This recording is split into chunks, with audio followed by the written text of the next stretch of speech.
Alright, so today we're going to be looking at how to utilize the 3D space in Adobe After Effects CS3 for use in kinetic typography animations. For the source material on this one, I recorded a rant with my friend Mike Thompson, who's a stand-up comic based out of Lexington, Kentucky. If you don't know how to prepare your Illustrator file, you're going to need to see Kinetic Typography Tutorial Take 2 in L. Ron Hubbard's section. Look for it on the left-hand side of this page. Open up After Effects and create a new composition. I'm going to make this one a big square so I can see enough of everything as I create it. 800 by 800 ought to do it, and name it Section 1. Make sure it's the same duration as your source material. Alright, bring in your Illustrator file. Once again, it has to be a composition with cropped layers. Open up the Illustrator composition, and change your background color to white so that you can see your text. Now we're going to select all of the layers that are going to be in segment 1. This is all the stuff from the first sentence. Okay, and you're going to copy and paste them into section 1.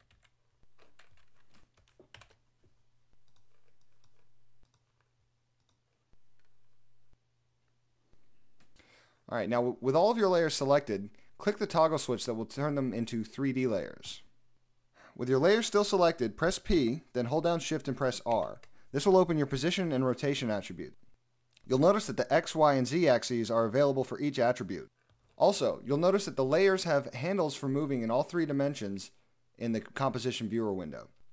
Do not use the scale attribute. Next, go to Layer, New, Camera. The default settings are fine, just click OK. And you see you have your Camera 1 layer right here. While it's still selected, press P, then hold down Shift and press A and R. You'll notice that it doesn't have an anchor point, but it does have a point of interest. You'll have to animate all of these attributes in order to get the camera movements that you want. Experiment for a while, moving and rotating your layers and then your camera.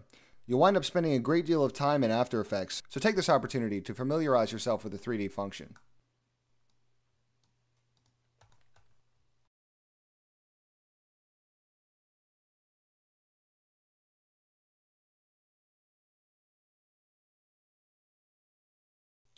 Okay, so you can see here I've rotated these 3 layers along the Y-axis, and I've changed their Z and X positioning until they sort of look really thin and they look like they're almost not there at all. But you'll see if I move my camera along the X-axis,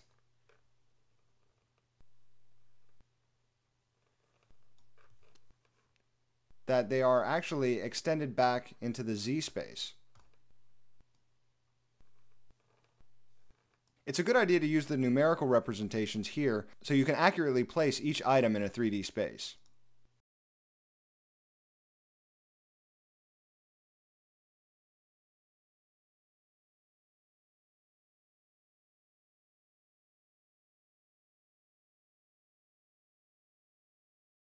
You'll also find that it's useful to move to After Effects different views while working in 3D.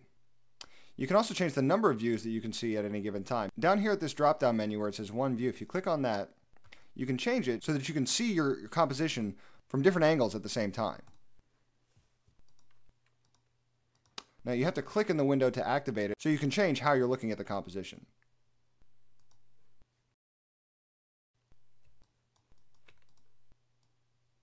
It's also important to note that the camera itself will show up in these outside views, which can make it much easier to animate.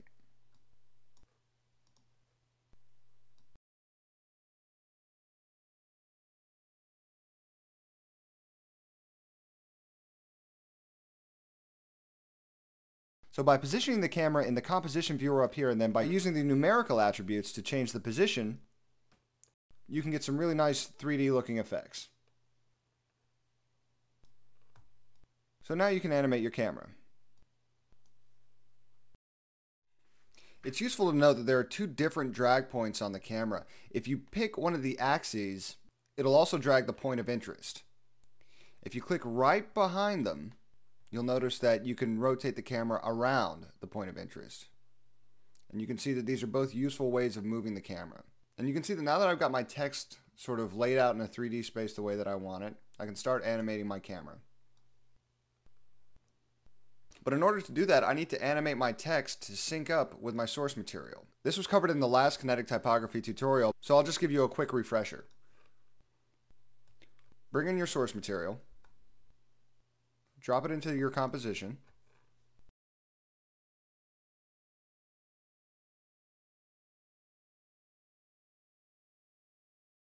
and press the 0 key on your keypad to start it playing. Okay, so now that my words are synced up with my source material, I don't know whose death caught more press earlier last year, Gerald Ford or Barbaro, former president or big dumb animal that ran in a circle. I'm ready to animate my camera movements. So I'm going to select my camera layer, press P, R, and A, and I'm going to start animating.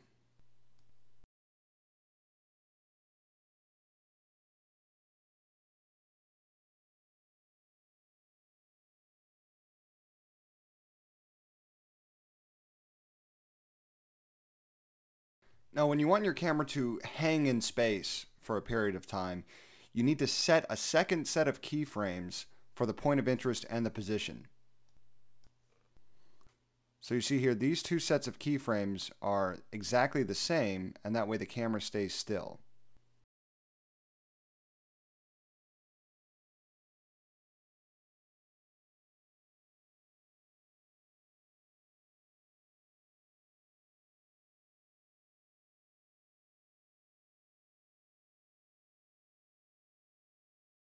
It's useful to change your view from the top to the left or the front so that you can accurately place the position of the camera and its point of interest.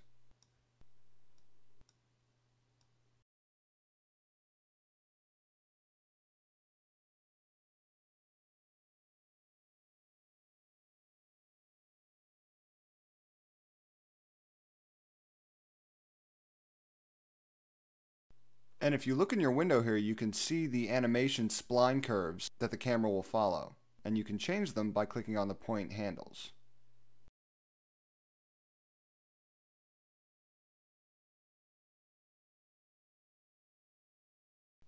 So you're going to go through and finish the animation for this section, and then you're going to repeat the process for the rest of the sections of the animation.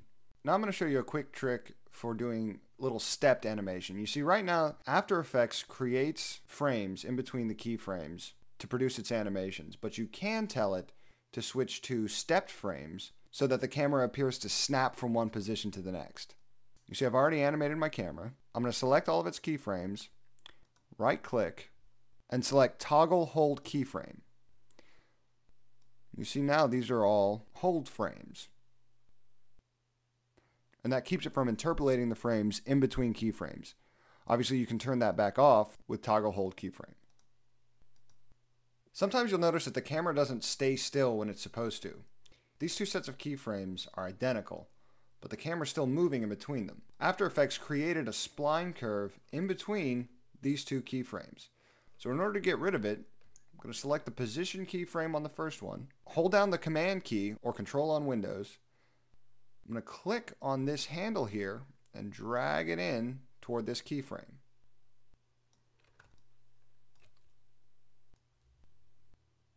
And I'm going to adjust this other handle so that the curve still comes in nicely. And you see, now the camera's stationary. Alright, so once you have all your sections animated, you're going to create a final composition.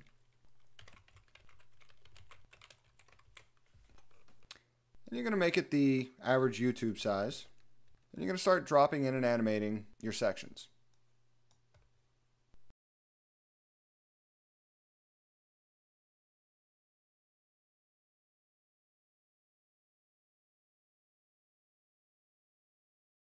Now when you have a layer or a composition that runs too long, you have two choices. You can either click the out point and drag it to where you want it to stop, or as a shortcut, you can press Command-Shift-D to split the layer or composition at wherever the time scrubber is and then delete the second half. This is useful especially when the end of your composition runs outside of your work area.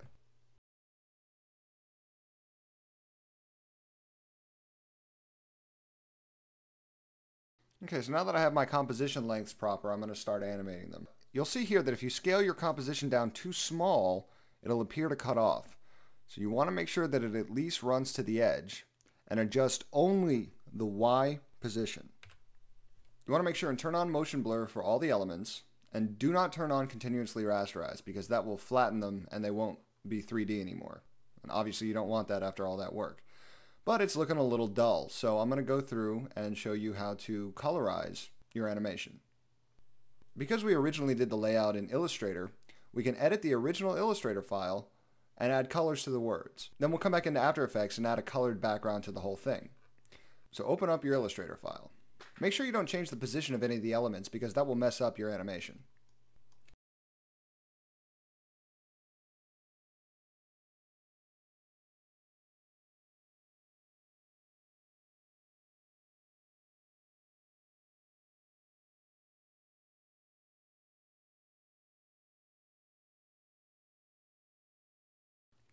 Save your Illustrator file and then go back into After Effects. Click the drill down arrow next to your Layers folder and select all your layers. Right click and click Reload Footage.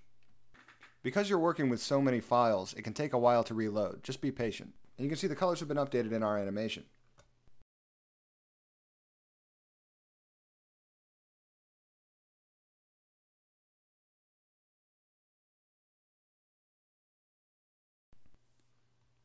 Now in order to colorize our background, we can either change the background color or you can do Layer, New, Solid. Make sure it's the same size as the composition. And you can really make it any color you want because we're going to be adding a ramp to it. Move to the back layer. Make sure that the 3D is not selected. And do Effect, Generate, Ramp. And we can play with the ramp attributes to get the look that we want.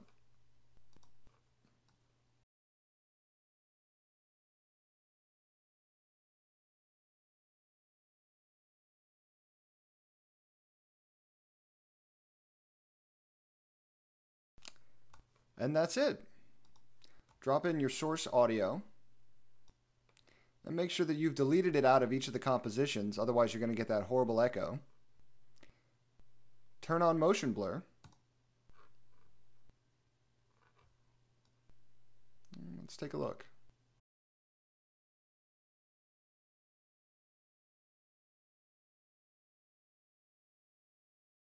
All you have to do now is go to Composition, Make Movie, click on your output module settings, turn on audio output, press OK, and output it to where you want your final file. And that's how you do 3D text animations.